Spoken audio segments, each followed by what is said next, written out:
جو اپنے مال کو ضائع کرتے ہیں. بسنت ہے، ہندوؤں کا تہوار ہے، اور مسلمان بڑی خوشی سے منا رہے ہیں. یہ وقت بھی ضائع کر رہے ہیں، یہ مال بھی ضائع کر رہے ہیں. اور پھر حیرانگی کی بات یہ ہے کہ جس کے گھر میں کھانے کے لیے کچھ نہیں ہے، جس کے گھر میں کھانے کے لیے کچھ نہیں ہے، بل اتارنے کے لیے پیسے نہیں ہیں، وہ بھی آج کے دن 15,000 روپے کی چرخی اور 500 روپے کے گڈے لے کر اڑا رہا ہے. کہاں سے پیسے آئے؟ بل اتارنے کے لیے، بچوں کو کھلانے کے لیے تو لوٹے تھے اگلے کے آگے ہاتھ پھیلا رہے تھے کہ ہمارے پاس تو پیسے نہیں ہے، بھوکے مر گئے ہیں بچے، گھر میں آٹا نہیں ہے، گھر میں گھی نہیں ہے، گھر میں سالن نہیں ہے، لوگوں سے مانگتے پھرتے ہو.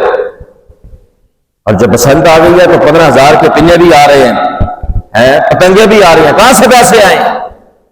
خوف خدا کرنا چاہیے، اللہ سے ڈرنا چاہیے. کبھی بھی مشرکوں اور ہندوؤں کے پیچھے نہیں چلنا چاہیے. جو ان کی پیچھے چل پڑتا ہے، ان کی خوشی میں اپنی خوشی ملا دیتا ہے، یاد رکھیں وہ اللہ تبارک و تعالیٰ کی رحمت سے دور ہو جاتا ہے.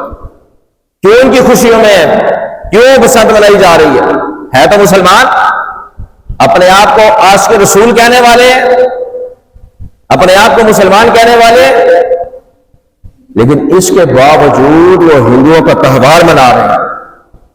کیا اپنے ایمان سے پوچھو، کبھی غور کیجیے گا، گھر جا کے غور کریں، سوتے ہوئے غور کریں.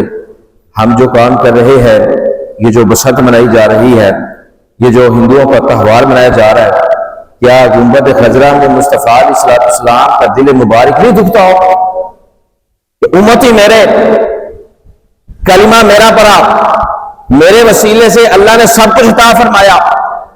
قیامت کے دن شفاعت بھی میں نے کرنی ہے، قیامت کے دن دوزخ سے بھی میں نے بچانا ہے، قبر کے عذاب سے بھی میں نے بچانا ہے. لیکن میرا یہ امتی ہو کر ہندوؤں کے پیچھے چل پڑا، میرا یہ امتی ہو کر شیطان کی پیروی کر رہا ہے، نفس کی پیروی کر رہا ہے. کیا گنبد خضرا میں دل مصطفیٰ علیہ السلام نہیں دکھتا ہو؟